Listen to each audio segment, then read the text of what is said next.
became aware about my sexuality when I was 12 years old.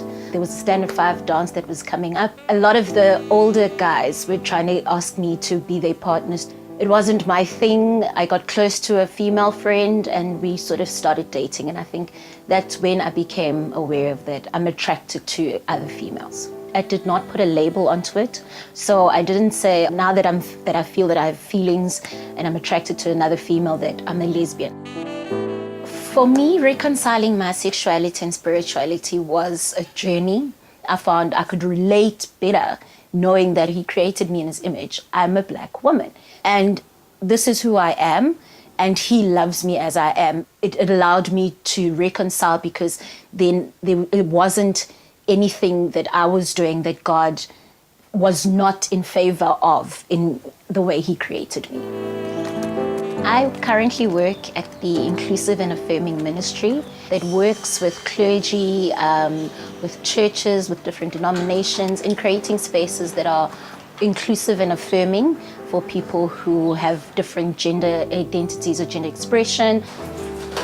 The discussion around LGBTIs and homosexuality specifically is a very contentious issue within the Christian faith.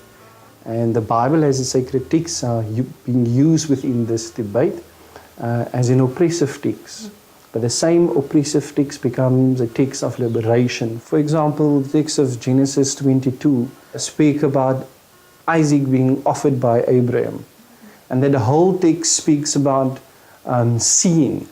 And the word for seeing in Hebrew is raha. And the word both means seeing and providence. But in that same instance, when he sees the ram standing there, God is providing. It's a comforting text because Isaac is being offered in the place of a offertory animal in that sense. But he's also looking towards his father, someone that he draws strength with or from. And even now in these days, the church is offering up only LGBTI children, and they want to be so close to God, they want to be so obedient to God, that they can't see God's providence, and through the wonderful orientation and gender expression and gender identity that God is created us all with. And for me, joining I Am, it was my conscious decision of saying, I want to be part of an organization that works from inside in creating these inclusive spaces.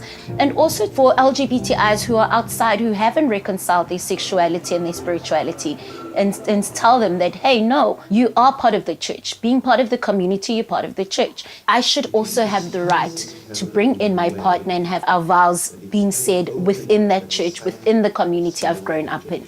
And that is something that I'm passionate about. Where we do not just my daughter and I have had a lot of challenges, mainly because she's trying to strike a balance in understanding and accepting me as a lesbian mom, while she's living with my mother, who's her gran, who still has a bit of orthodox teachings. I would love for her to understand that me being lesbian does not make me less of a woman. I would love for my daughter to know about her sexuality, that sexuality is fluid. And for as long as she's in a relationship with the partner, whether they're male or female, respects her, puts her first, celebrates her, you know, it shouldn't be determined in terms of what is normal by a society. It's about how you feel and how that person makes you feel within that relationship, which is important.